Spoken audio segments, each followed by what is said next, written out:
Hello, ladies and gentlemen. Thank you for hitting that play button for another episode of the Hetty Coleman podcast. Now, I know that in the title it says the Hetty Coleman Show, but I'm switching the name. I'm going to go Hetty Coleman Podcast, I think, but just bear with me. But you know that on my show, I like to get people to share their stories because I believe that people learn from them, are inspired by them, and we connect, which leads to community. And I like to say that community wins. And so today I have the wonderful Lan here, who is an entrepreneur, a starter. And so Lan, just share a little bit of your story with everybody. Wow, from the beginning, or you think the business? Where should we go? How much time do we have? So share a little bit, like kind of intertwine them. Just give some highlights of till now. Yes. Born in Vietnam in '74. And how long were you in Vietnam? Oh, I was just born there. Born there and came straight to the U.S. I literally came on off the boat, fresh off the boat, 6 days, I think, shy of my first birthday. Okay. To America. And then we grew up in Massachusetts most of our lives, and then we came here in Oklahoma, and since I was my teenager. When you say most of your life, you were in Massachusetts for how long? Oh gosh, probably like 12 years. Okay. Yeah, and then we came here to Oklahoma and just never left since until I married. But I was OSU, cowgirl all the way, and got my degree in chemical engineering. What? Yeah. Wait a second. Well, I guess people we'll get there. Chemical engineer. Yes. So I got my degree in chemical engineering, and I started working a little bit for U.S. Geological Survey, and that's when I met my husband just by chance. We met in Colorado, and then you and your husband met in Colorado. We met in Colorado, but he's from Massachusetts. You were there working? I was there just working and training, and he was there doing the same, but for a liquor distributor, and so he was learning about how to keep temperature of Coors beer, and because Coors is the home of, that's their home, is in Denver. And so I was like, you learning about beer? And he goes, yeah. And I was like, oh, okay, I don't know, you just drink it. I thought, pour it out, drink it. Yeah. So anyway. So is he an engineer as well? Or? Nope, he is just now he's just a facilities manager, but at the time he was like a maintenance for all the beer. He could carry the kegs. He looks like Popeye, but the guy is so strong. He's so great. I love him. And we met in November '99, married 2000 August, and we've been together ever since. But we moved to Massachusetts for a bit, which was great. I love that, and that brought me into construction. And so I did construction up until probably 2009. Chemical engineer to construction. You started out doing what? What did you do right out of college?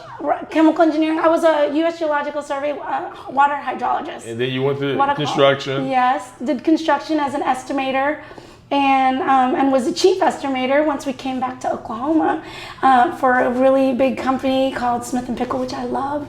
And then we went to another company out, and then I had baby number one.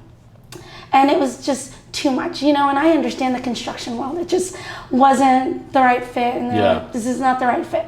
So then I got another job, and then had baby number two, still in construction. And then once we had baby number two, it was like, oh, it's not a good fit. Yeah. So then I fell into cookies, but it wasn't by accident. I just love to bake anyways, and honestly, I was doing it all the time for coworkers.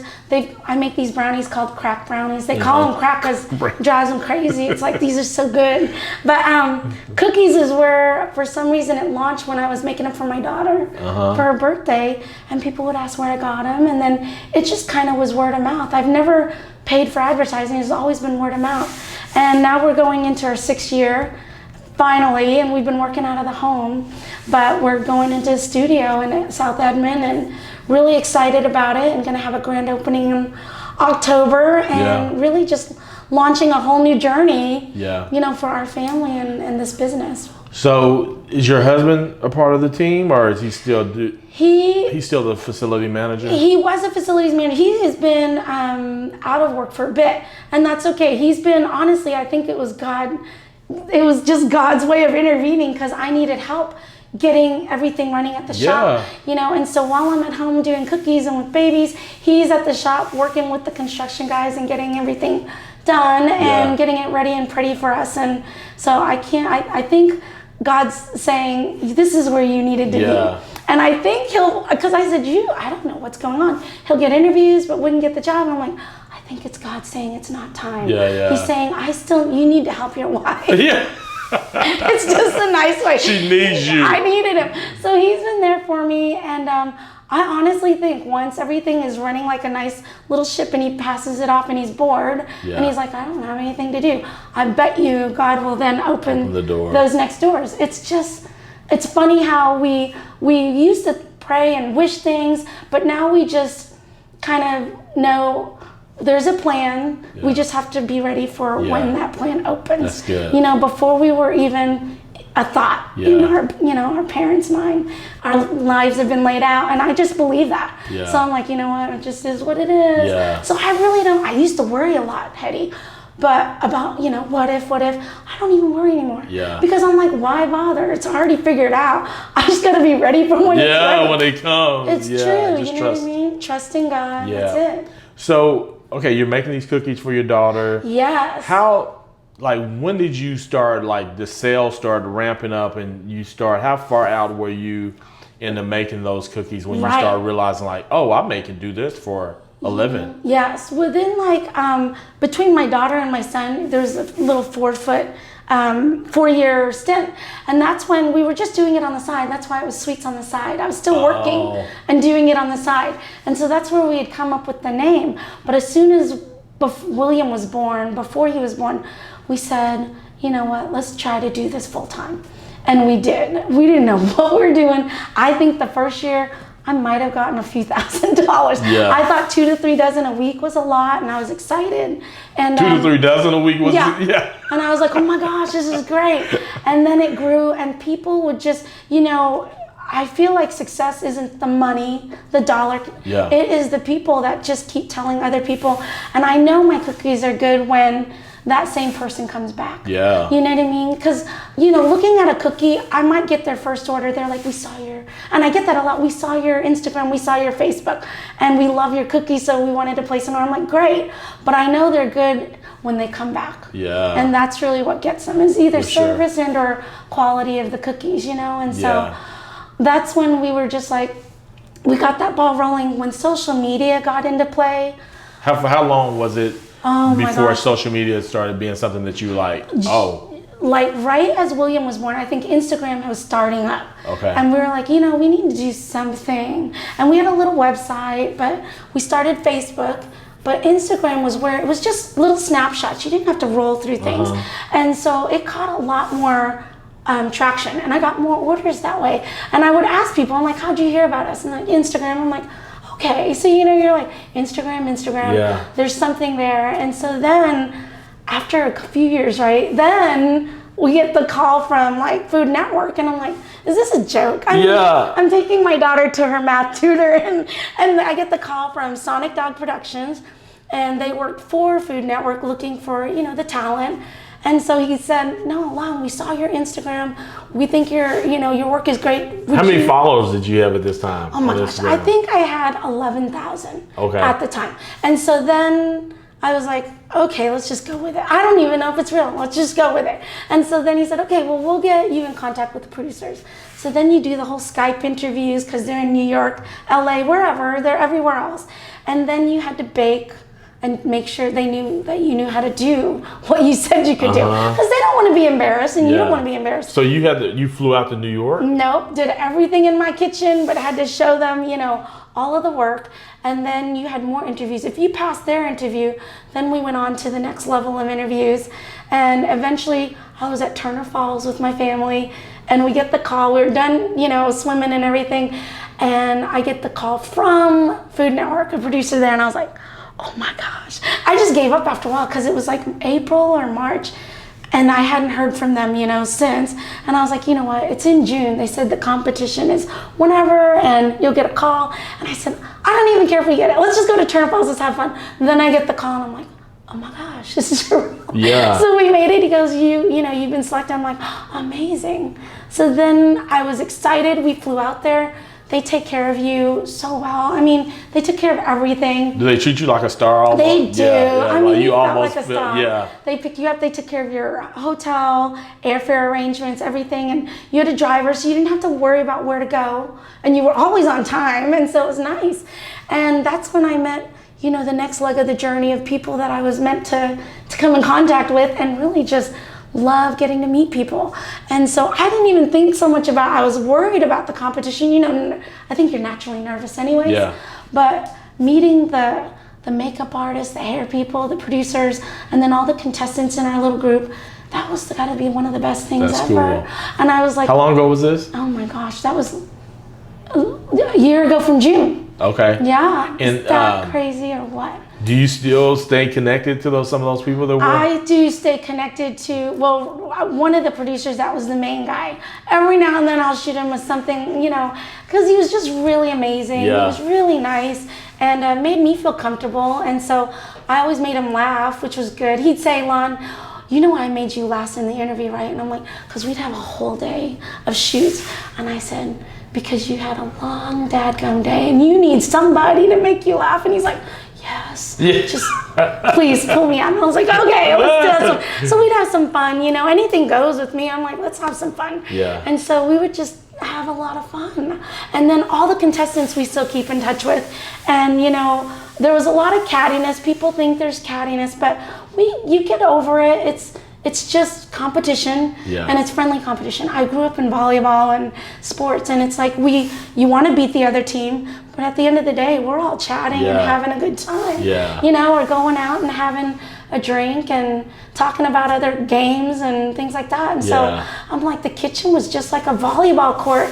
You know, right now it's game face, and then after that we're like crying and, you know, it's all good. We made it. We're like, we made it. I'm going to go back and watch some of these. You should. It was like a marathon. There's no way. I mean, it was just crazy to make and bake everything and decorate in 2.5 hours when I usually tell my customers I need 3 days. You know, when wow. And so it was crazy, but it was amazing what you can pull off. So with having to go through that and having to learn to do that within that amount of time, has some of that carried over with you today, or do you still are you back to like your old routine of how you go about baking it? You know, I'm always trying to be efficient because I want to be there for my kids. The reason why we took it full time, because I realized I cannot go back to what I was doing, especially in construction. It is a very demanding field of your time, and my time as a mother was more important for now. And baking allowed me to do that because I could just do it at my own time. I could take the kids to school, work a bit, go pick them up, you know, do things with them, and then work at night. My typical day is from midnight. I'll just say when I go to sleep, we usually go to sleep about 9:30. I wake up about 1:30, 2 a.m. It's like donut guys. So we wake up at 2, I work till about 6, I take a nap between 6 and 7. I wake up, I get the kids' stuff ready for school, get them fed. They're off to school by 8:45. Then I'm back at home. I wasn't giving myself any time, but I was giving myself finally time to reflect, read the Bible, meditate, do whatever I needed to do for me. Yeah. And then it was time to get to work at 10. So 10 to 2, 2:30 I'd work, go pick the kids up, do their stuff, activities, dinner, bath, shower, my husband took care of, and then it's bedtime. And then you do that whole routine again. And so, you know, I was always like 3 to 5 hours. If I get 3 to 5 hours in a day, I felt like a champ, you know. Yeah. But now after Food Network, I just try to work more efficiently. You know, I really do. And so I sleep a little longer, but I get up earlier and I just stay up and start working. And it's like, get this stuff done and then go play. But you're still working hard, just moving it around, right? What do you foresee the changes being from taking it from being in the home to the studio? And what are some things you're doing to prepare yourself for that? Oh, yeah. There's a lot of challenges that I never foresaw actually going into a studio. But some of it is just the paperwork side of it. You know, now you've got to get all this stuff ready. In the home, it's just one person to one person. But now being in the shop, I realize I'm dealing with third parties or wholesalers or coffee shops and restaurants that I'll be dealing with in the future. So I'm trying to prepare for the growth of it all because every year we've grown, and I'm scared but excited because now we'll be able to open the doors more, because before we could only sell direct to consumers, and now we'll be able to put it in restaurants and coffee shops. And so I'm scared and trying to prepare for, I need a bigger mixer. You know, we have a little 7-quart mixer at home. I've got a little thermidor oven, but now we have a convection oven, and then this mixer, we're looking for we have a 12 quart, which I bought from Nona's. I don't know if you remember Nona's down in Yes, yeah. I went to the auction and I was like, I gotta have that. But now we've outgrown that. I'm like, I need like a 20 quart or something, So I'm trying to foresee the growth. And that's the problem. Like, should I be getting the bigger thing? Or should I, is this enough?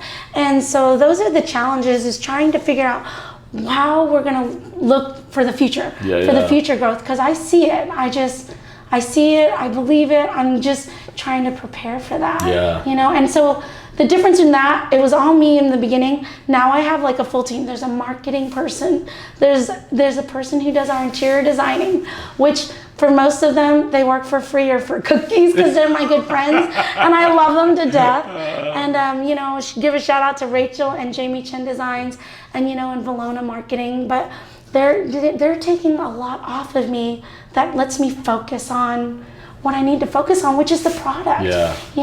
Is there a certain way that you have to manage working with friends in that capacity if they're doing it for free versus people that you may pay? Yes. Like, because sometimes, how has that been for you? Is there any way that you manage that? I don't like the undercurrents. Yeah. I like to put it in your face. So, especially my friend Jamie, we've known him for over 20 years, since college days. And I just say it out there. I'm like, Jamie, we have a little money. Just give me a bill. And he's like, no, I'm not doing it. I'm like, come on, give me a bill. Yeah. And so instead, like tomorrow night, we're taking them out to dinner. Like, all I can do is feed them cookies or dinner. And, because I don't like to feel that guilt. And I really appreciate what they do because, he created the new logo and it couldn't have been a better face of me. And I'm like, this is perfect. Like, I want you to build your value, and I wonder if my friends realize their value because they're amazing. And my friend Rachel, who is in interior designing, she's amazing. And I'm like, girl, what do you want? I just said it. I was like, I love the thing. Now, what's the cost? Let's just talk about it. And she's like, why don't you just let me use this in portfolio and we'll call it a day. For sure.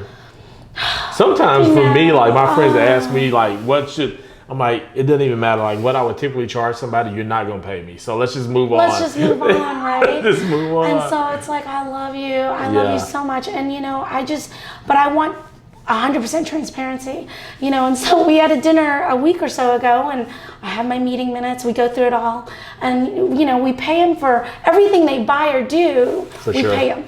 But the things that they creatively do, they just won't even take my mom. Just like, why? And so I'm just like, that's cool. All right, let's just do some fun stuff. Let's go out to eat. Yeah. One of them, she's like plant-based. I'm like, tofu for you. Yeah. Yeah, we can have chicken. Oh, she's vegan? She is. She is doing well. She's living this life. She looks amazing. How long has she been vegan? Rachel, if I don't know, I'm sorry. But I think like 2 or 3 months. She's been trying to get on the right track. And it feels good. I mean, after her, she was an inspiration to me. So I started just juicing and doing things like that. And I'll tell you, the vegetables really do. I don't know what it is, but I do feel more energetic. I used to feel real tired at the end of the day, and I don't feel that anymore. You feel like that's because you've changed your diet? I think I've changed my diet. You ever eat a burger and be like, I need a nap. I need a nap so bad. And I do that with everything, though. The older I get, it's like, oh, man, after that salad, I need a nap. Maybe it's our age. Yeah. We got to think about that. Did we tell them our age? I don't even know. I'm leaving that out. No, I don't think we told them our age. That's good. So, what are some things that you feel like you've gotten better at over the last 5 years? Efficiency. Complete and utter efficiency. I used to just, in my head, I used to think I could keep all track of the things I needed to do. And there's a million things to do. So literally, I just write down the top 5 I try to hit every day. There's a lot to do, but it's like, if you can get these 5, you're good. And then we move on to the next thing. Is that a paper planner? It's a paper. I don't know why I can't do the phone. I don't know. I have to see it every single moment, or it's out of sight, out of mind. Kind of like eating. It's like, I don't know what I ate today, but if I wrote it down, I'd probably be like, I probably need to stop eating at 2 o'clock because I ate so much all day. And so efficiency, and then I just love being challenged. So I've been doing more different kind of artwork to try to get the same designs. So instead of sometimes I'm sitting there painting, there's probably a stencil I can airbrush. Yeah. And that helps to cut a lot of time. Yeah. So again, it's just efficient ways of working. Yeah. Yeah. And so you have to be willing to say, I'm going to try something new in order to figure out how you can be the most efficient, right? Yes, you have to be open. My cookie friends are all over the world. I love them all. Brazil, around, I mean, everywhere. China and all. And we just, you know, we follow each other. And when I see something cool, I'm like, I'll message right away like, that was awesome. Like, you know, can you share me like how you did this? Yeah. And, you know, and because I'm so enthralled with it all. And one of them was watercolor. I go and sign up for watercolor painting classes at the Oklahoma Museum of Arts. Yeah. I'm like, I'm gonna learn. I'm gonna go do the watercolor. You know, Wow. learning colors and everything. Uh-huh. And then airbrushing. There was this one guy who did amazing airbrush, and I don't know where he went, but he could just do details. Is the cookie on a cookie. Yeah. These are just people on cookies. These are all cookie people. These are all cookie people. How do you find these cookie people? I honestly I look and look until I just kind of, sometimes I'll Google it, or not Google it, but like do a search for Is this painted Instagram, cookies. Facebook? Instagram. I don't know why, I just connect better with people on Instagram, and I get to see snapshots. And so when I like something I see, then I go look at their whole profile, and it gives me a really good idea. So do y'all DM each other? Yes. Okay. So then it's like, why how'd you do that? You know, and right now we're looking at finding a dough sheeter. I literally do. I'm not lying. Even on the off season, it's 20 dozen easily a week. But in the mega season, it's 40 to 50 more dozen. And a week? A week. So you went from 2 to 3 where you felt good. And then to 6 40? years later. And I'm just like, oh my gosh. And I'm rolling things out. And I said, oh my goodness. So just recently this week, just the people you know in the cookie business, you know, oh, so-and-so got her wrist and tendonitis. So she bought a dough sheeter, you know, and I'm like, a dough sheeter. And then she led me to somebody else who has a better dough sheeter. And I'm like, I need that, you know, and you just stick it in there. These are your Instagram friends. Yes. Isn't it amazing? That is amazing. Because I love, part of the reason I love to sit down with people is because I feel like when we share our stories, we connect and we lead to the community. And I always say, because whenever you share your story and I find out that you have something that I like to do, like, man, you do cookies, I do cookies. Yeah. Then you start following each other on Instagram. Yeah. And then you start sharing things. Now you're learning because you're watching their story, right? Yeah. And then you're probably inspired too by them. I am very inspired. Yes. You know who one of my biggest inspirations here is? And JB and I, honestly, I don't even know how he came to find me, but he messaged me and was like, I'm doing a thing at the record station downtown. Guest record? Yes. Guest room. Is it guest room, right? Or, guest room? Yeah, down on 23rd and Western. Yes. And so Gripfly was going to be there. You know, he had a lot of people there, and I was like, I would love to. I mean, it was the first time I was like, celebrity when was moment. This? Oh my gosh, over 2 years ago. Okay. And so Vernon Dees. I got this picture with him, and I'm just all excited. I'm like, oh my gosh. So did you listen to his music before that? I didn't even know who he was. Okay. So then when I found him, he reached out, and then I started listening to his music, and I loved his stories, you know? And his story in general just touched my heart. Because, you know, we came from nothing. Yeah. We got $5 at the Arkansas Air Force Base the day, even the baby, you get $5. It's like, good luck. Get out of here. Are you serious? And so, you know, you make a life for yourself. And we lived on food stamps. We knew what it was like to be hungry, you know, things like that. And we don't take things for granted. I don't think anybody in my father's side, my mother's side, takes anything for granted. And it's just crazy how far we've come. Can we talk about your parents for a little? So once they got here and they got to Oklahoma, or Massachusetts, like what did they do for work? How did they end up finding work to be able to provide for you all? Yeah, so like my parents' first job, my mother says she hated this job, but it was working at a nursing home, you know, cleaning bed sheets, because it didn't take a lot of verbal. They know how to clean. It's like, do this, do this. Yeah. So it didn't take a lot of speech, and she was still learning English, so she was doing that, but she'd walk a couple miles to the bus stop, then get there, and then walk, you know, to the nursing home.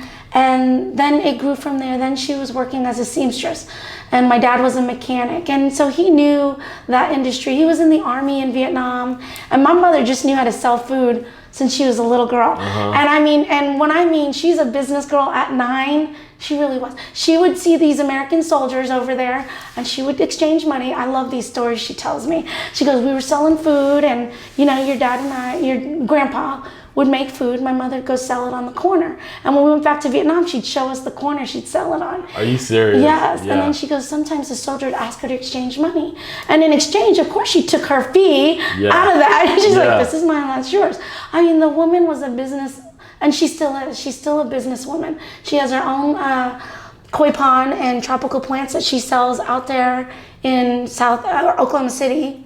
And she just works 2 days a week. But she was open 7 days a week years ago. Oh, so she runs her own business too. She has her own business too. But, you know, with her age and everything, she's like 2 days. That's it. You come Fridays. And she's the same, you know, you learn from your parents, right? Yeah. And she's like 2 days. That's it. If your stuff is good, your product and quality, they'll come from wherever, whenever. So I'm like, Ma, you're going to lose business, you know, because you're going from 7 to 5 to 3. Yeah. She goes, now she's just 2 days. She goes, if they want it, they'll come. And That's they come. right. And I'm like, oh my gosh. It's like, and they come, you know. But we grew from a family. We have restaurants all over Oklahoma City. On my dad's side, there's, and then in Vietnam, my mom. So when we were running, we were literally fleeing away from our village. But you know, when you marry, you go to the husband's side. Yeah. And so we lived in a different village. My mother couldn't get to her family, so they're all still there even now. But they've made businesses for themselves over there. So I'm like, oh, there's entrepreneurship in our family. I've got a brother that runs an American Ninja Warrior gym in Edmond, and called Family Fun and Fitness. You know, and then I got another brother and his wife about to start a gym. I'm just like, this Same is kind of gym? It is a fun kids gym. I think it's going to be called Kids Fun Town or something. Is that in? It's coming. It's in Edmond or Oklahoma City. It's right off of, it's right south Edmond. Okay. And so it's going to be a fun gym. It doesn't compete with our brother. And so, you know, it's going to be just something, again, we pull each other together. Yeah. But we're all there together. So does your dad have his own? My dad used to be a mechanic, but he's retired now. Okay. Yeah, my dad's retired. Okay. But you know, we're not scared to take the risk. I think because we're around family. Yeah. Because I think I was scared to take this risk into the shop because I'm like, I've been doing fine at home, but really, in order to grow, you really have to get out there. Yeah. And my sister-in-law said it, she's like, so, you know, you flop. The worst case is you have to sell your home, move in with us. And I was like, okay. You know, so it's like you have that. That's great, though. The ability to support. And don't be scared. It's like, don't be scared. Yeah. If you fail, it's okay. Yeah, yeah. We learn from it, but we're always there to pick each other up. And you came from nothing, you know, in the sense of like, I can go back, I can make that happen again, you know. So you and JB, you connected with him, you were saying earlier, through his music. Do you know, because of where he comes from, and you came from the similar situations. And then because of JB, he's introduced me to other artists, you know, that we get in touch with on Instagram. And I love following. They're young artists that are coming up. And I'm just like, this is so cool. I just feel like it's the baby moments. Like, we're the little guppies, you know, we were minnows. Now we're like the little guppy circle. And soon we'll get to be a baby shark one day. Yeah, and so it's kind of neat to see the growth and the people you follow that are really amazing out there. Yeah. So as an entrepreneur, you were part of Ignite here recently. Yes. Ignite is an opportunity for you to do a talk for 5 minutes covering a topic or whatever you come up with, right? As an entrepreneur, why would you do something like that? Like, did you do that because for marketing purposes, to challenge yourself? Why do Ignite? You know, I honestly did it for the true exposure. Okay. I mean, and I thought, you know what, this is a great way to get out there and meet people and give them my platform and let them know about us. Yeah. But in the long run, I wanted them to really get the tiniest snippet that I could give in that little short time of being what it's like to be hungry, you know, and not hungry in the sense of feeding your body, but feeding your mind, your hands, your business to be a successful person, you know, and following things that you were led to do. And hopefully, I just really hope people listen to their inner self, because it's not just that. I think it's just God driven. But you know, if you want to think it's your inner self, that's okay. But in the long run, I'm pretty sure it's the big guy, and he's like, now's the time. And you know, when the time is right, that's the time to go. But sometimes it takes a push. Yeah. You know, but I loved it. I just wanted to get my story out there. I sure wanted to tell the story of my parents, because I think they knew about being hungry long before, you know, I knew about it, and they taught us that. So we don't take anything for granted. But we grew up in Edmond, but I have friends that, you know, my girlfriend had a brand new Mustang convertible, their BMWs, Jeep, everything. And the first car was a Ford Fairmont. I don't know what year it was, and it was maroon. And but it got you there. It got me from A to Z. Yeah. It went through almost 3 of us, and then the transmission finally blew. But you know what? We didn't care. Yeah. We were like, this is our life, and Yeah. we don't let things get to us like that. But the way I think we won people in Edmond, making friends, was just being ourselves. Yeah. Because you can't, you know, sooner or later, people, they can read through whatever it is you're trying to pretend you're being. Yeah. And so it's better to just be you. And my whole family's like that. It's like, this is who we are. Yeah. You know? And so, yeah, I'm really proud of us. Black sheep, good sheep, white sheep, whatever. Yeah, we came a long way. Good. How do you measure progress? So we talked about, you said 2 to 3 dozen. Now you're at 40 to 50. Is that one of the ways that you measure, based on how many dozens of cookies, or what? How do you measure I do that. progress? I do measure it like that sometimes, but I don't know if it's even that. Honestly, I measure progress by, and it's not anything mean, but the opportunities that I'm presented that are unbeknownst to me. So, you know, so this is how the whole thing came about. Just real quick, was I did a cookie class at Williams-Sonoma. I was just giving cookies for free. I wanted people to know about us, and Hazel Stockstill was the manager, one of the managers there, and Peggy is the manager, and they took a chance on me, and they're like, we want to help local people. And they let me have a little area where I introduced our company. I gave them free cookies, people walking in Williams-Sonoma at Penn Square Mall. In Penn Square Mall, okay. And I was so blessed, and I was like, I don't even know if I'm gonna get an order, but we're just giving cookies, telling people about us. And then they're like, you wanna do a cookie class? And I was like, I'd love to. So at cookie class, I happened to have the students. I didn't know who they were. I just had 7 or 8 students, and I saw the pictures and everything. But we had a great time doing ice cream cookies. And then Shannon Presti happened to be one of my students, but I didn't know who she was. So then she got in touch and thought it would be cool to have a class with the Thunder ladies. And I thought, yeah, cool. And I really wasn't sure. So then she got me in touch with Ayana, somebody there that took care of all the stuff. Who's Ayana? Ayana, she handles all the activities for the ladies, kind of handles a lot of, I'm sure she has a lot of hats there, but that was how I knew her, was we were doing this activity. We got to go to the Thunder. My mom and I were like, oh my gosh, we're walking in through the gym where they practice. We're so excited. And set up, and we have a picture of all the ladies, right? And we're all doing our cookies, and it was just like, wow. And my mother and I were like, who's who? We were like, I don't know. But then through that, we got Russell Westbrook's Foundation Why Not Bowl. We got to do cookies for them, and we've done cookies for them. This is our 3rd or 4th year doing cookies for their foundation. So just little things like that. And then we got to do it for Nina's, because Nina was one of my students. We did not even know who Nina was. We were just like, ooh, your work is really good on the cookies. She goes, did y'all hear that? Lon said my cookies are good. I was like, I did, but now, you know, you go help other people out or something. But we had... Was this at Williams-Sonoma, or whenever you were at the Thunder? No, this was at their Thunder. Okay, yeah. And so then we got to do cookies for her grand opening, and we recently got to do cookie classes there.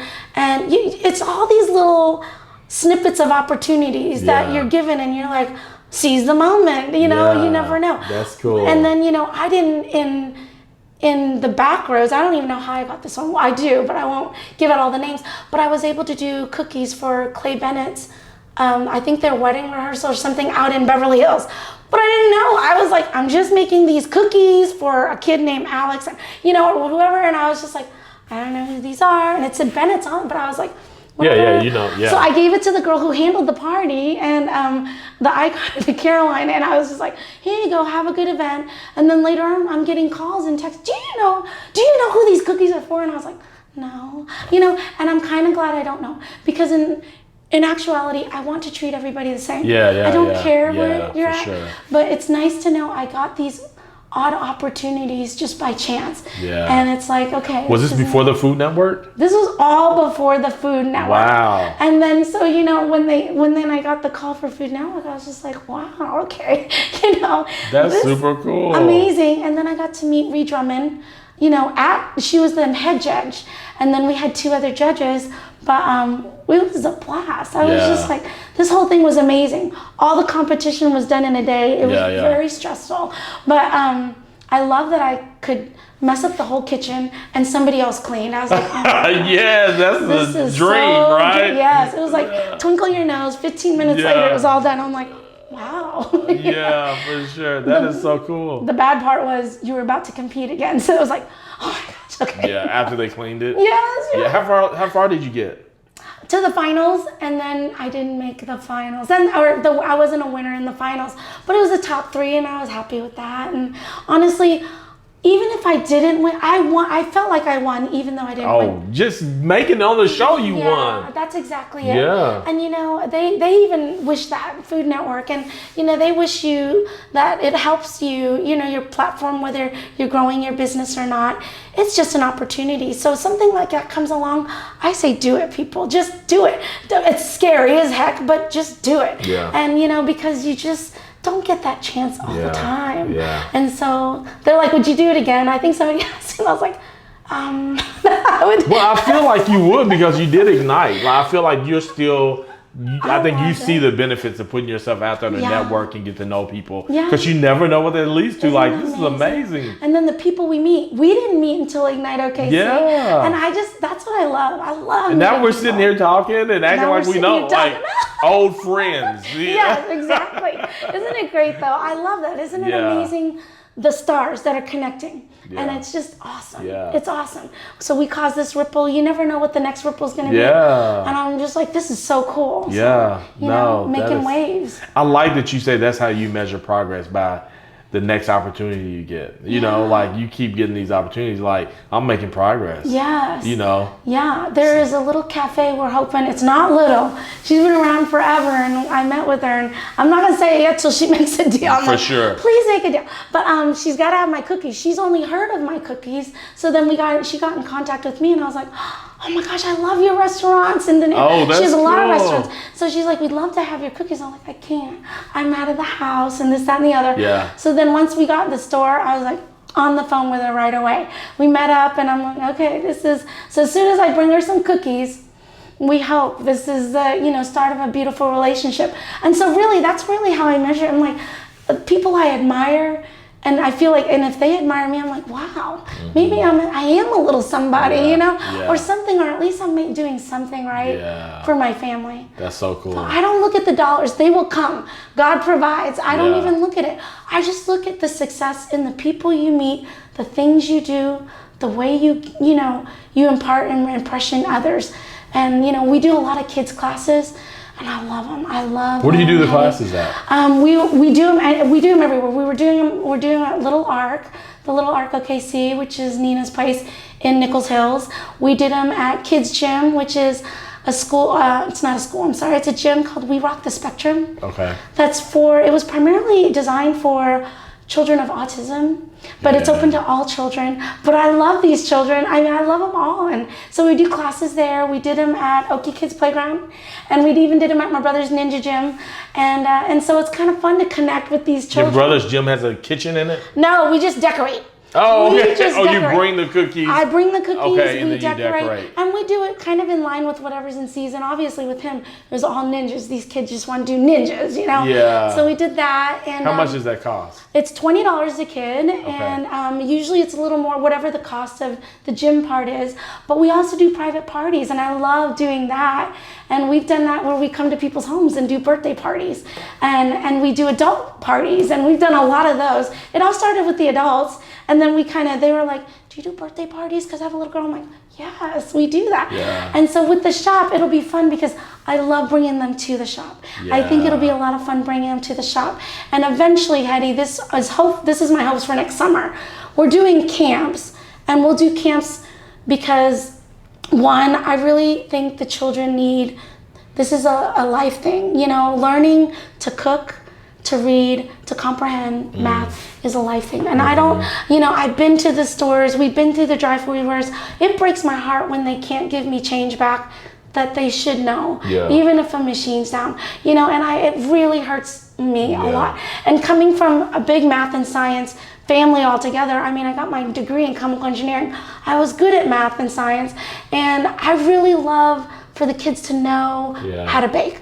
So eventually that is my dream. It's not just for the children to learn to decorate, whether it be cakes, cupcakes, cookies, things like that. And I want to do that, but I want them to be in the kitchen. I want them to learn a life skill. I want them to read, and they're like, and at the end of it, I'm like, did you realize you just did math? You just learned fractions. You just learned how to read and comprehend what you were doing, all in a recipe. But they don't know. They just think they're making something delicious that they can eat. But isn't it amazing that they can learn a life skill and they enjoy it and they're comfortable? Because now, I see a lot of kids, and my husband and I were that way for a long time. Both parents work. So children who are, 10 years old, it's not surprising to me they have to go and kind of make something, whether it's macaroni and cheese in the microwave or whatever it is. Be comfortable in the kitchen. Don't be scared. And it is, because you have to eat. You have to feed yourself and take care. That's really good. So how long will the camps be? It'll be a week long, starting next summer. It'll be a week long, and every day will be something different. I know I do just cookies, so of course we got to do bake cookies and decorate cookies, but then we want to do cupcakes, brownies, lemon bars. Maybe we'll just put it out there for a vote for you guys to figure out what we do. I think it would be fun because, it's just, I don't care what we make. I just want these kids to come in, have a good time, learn something, and just be loved, and love on them, and while they're there, and they get a lot of love from their family. You need to do a cookie party in Guthrie for the kids. We do. Hey, all right, I'm ready. So see, it's another start of another ripple. Let's do it. I would love to do it. I would love to go back to Positive Tomorrows too. Is one of the first people we've ever done a donation to, that we were like, oh my gosh, we could do a donation. So we had a decorating party there for just anybody, all the adults, but it was in the evening, and a lot of the leaders that were there from Positive Tomorrow were there to give a tour and talk about it. And because people don't know sometimes, and so I didn't know about the Guthrie kids, and I think this is going to be pretty awesome. I think that would be great for our. I try to, so with a smaller community, sometimes we don't get this exposure. Like we don't have people throwing cookie parties, and somebody who's able to work with be on the Food Network and the Thunder, like that would be like, crazy? What? So I try to bring things to our community, like getting you to come here to do the podcast, just to get people into our community and to talk about whatever they do and love. It's great for me. So isn't it great to meet people with their passion? I love that I love that Hetty gets to do what he loves. I get to do what I love. It's so good. It's so good. So I definitely want to see if how we can work that cookie party. You call them cookie parties or cookie events or what? We just call them cookie decorating classes, but we could call them party. Kids probably like the idea of party better. It definitely would draw them. Which is like a juice box. It's not drink. Well, you said drink. But I'm like, hold on a second, you gonna mess this up. We do adult classes, and we have like champagne, wine. People love wine. We do snacks, and and sometimes I need the ladies to drink because they get so worried about their cookies. I'm like, you need to go relax. I need you to drink a little bit. You need to drink and relax. Just give me your cup, Rachel. We're like pouring it in. So we have the lady who does the paintings. Okay. So called Tipsy Artist. Oh, okay. And so so it's here locally, and but she travels all over the place doing these painting. Like everybody's sitting down there painting the same thing. Yeah. And I guess that's one of the reasons she calls it Tipsy Artist. I love to let them get tipsy, and then they feel a little bit more confident with a little more relaxed. Like, hey, just do it. Because you get so worried about if you're doing it right. I'm like, it's not even right or wrong. I just want you to have some fun, For sure. But they're learning things even in the adult classes. They're learning things, and I love even when the adults are like, oh my gosh, I just learned something new. I'm like, yes, if you take one thing away from my class, then it was all worth it. It was all worth it. Yeah. Talking about community, how important, I guess we've kind of talked about it, but speak to what community looks like in your life, and how do you continue to cultivate that? Yeah, you know what? Community is one of those things. I am just a baby at kind of getting to know. I want to do more in the community. Yeah. And like I said, like Positive Tomorrows was probably just the little start. And, you know, I've got to get back in there too and do more. I was volunteering.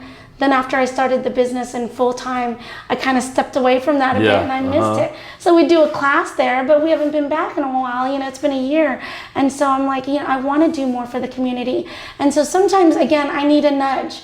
And, you know, maybe God brings me certain people in my life to say, hey, Lan, let's do it. And I'm like, yeah, let's do it. I didn't even think about it, but I want to do it. Yeah. I want to give back to the community. Believe me when I say, you know, the more people you meet, the better. I mean, even if it's a person, you never know if there was a person that day. It's not even the opportunity, but somebody who's just having a bad day. And you just look over and you smile or something. For sure. You know, I married my husband, born and raised in Boston, okay? So we married, I moved to Boston, or, you know, to Massachusetts, and this is what he said, he goes, don't look anybody in the eye and don't talk to them. And I'm like, why? That's like everything that I was told to do growing up. And so I'm like, no, I can't do that. And he goes, no, these people they'll take advantage of you. They'll see you for who you are. I'm like, oh my gosh, you know, they'll step all over you. But no, I mean, you know, growing up here, it's like, no, I really, even there, I managed to make a lot of friends. My husband's so funny, but I ignore him, but he makes me carry mace now. So Lord help. But, you know, I ignore him, but it's like, I just love meeting people because you really don't know who's having that bad day. And you really don't know who you're touching that day. That's going to touch somebody else. And it is true. It's really, I just can't believe I'm just a ripple, you know, the little pebble. And hopefully it just keeps going and going. And I really want that to happen. For sure. That's good. All right, so I got some questions. These are kind of just fast questions, right? This is the, what do you call it? So in the last 5 years, what's a habit that has most positively impacted your life? In the last 5 years? Going to church. Not gonna lie. You know, in Massachusetts, we didn't even go to church. I tried to go to church by myself, and I wasn't, you know, even though I was getting in touch with God, I just wasn't really somehow not connecting with God. And I feel like it's brought so much clarity. It's brought a whole other family to me that I didn't see, the church family. And, you know, they're not only at church, but I connect with them. I'm texting them and things like that. And so it's been amazing. That's cool. Church. 5 years, it's brought our family together. My husband never went to church. And I can't believe he goes to church, you know? So it's been great. He serves on Wednesday night with the high school kids. I think that's how he connects. He knows when they're getting in trouble, climbing over the fence, whatever it might be. I serve in the little ark, which is the 4-year-olds. And it's just my little sweet spot. I love these kids. Do y'all serve every week or every other week? Every week we serve. I think summertime switches, the high school kids take a break during the summer, but my kids are always there every Sunday no matter what. And so I miss them, you know. I miss them when I don't get to see them. So I really, you know, it's a commitment. I think it breaks their heart if you don't show up. You know, they're used to seeing you. So it's nice to see my regular kids and give them high fives like Hetty does, you know. And like they love it, you know. They love it. So I love church. A purchase, and so I always say, let me say this. I got these questions from Tim Ferriss, and so these are questions that. Do you know who Tim Ferriss is? No. Okay, you got to Google him. He's like, he has one of the biggest podcasts. And so these are questions that he asks at the end of his. So purchases of less than $100 that have most improved your life. A purchase under $100 that has most improved your life. I joined like a weight conscious group where I'm held accountable. This just happened. Like this just happened in this month. And or last month. And you know, it's just held me accountable. I mean, I love to eat and I make sweets. So it's my goodness, So you know what I mean? And so it's like, oh my goodness, I can't, all these little bites I didn't realize was just all little bites on me at the end of the day. So, you know, I'm held accountable. And when I go to my meetings with these ladies that, you know, you step on the scale and you find out if you did good or bad. Even if it's a bad day, it's a bad day. It is what it is. But, you know, you're there held accountable. So, yes. And it's $44 a month. And it was the best thing for me. What do you do when you feel overwhelmed? I honestly remove myself from it. Yeah. And if it's at home, like it's been hard because work and life has been at home for so long. And so for me right now, it's just literally even going to the grocery store. I know it sounds odd. I think moms can relate to me, but we will disappear to the grocery store. I don't do nails because I'm always in the kitchen.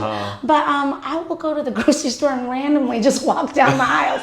It's my meditation. So if I ever bump into you at the grocery store, I'm like, you getting away? Yeah. Yes. If I'm with the kids and, all is fine and dandy. If I'm alone, it's because I just needed a moment to extract myself.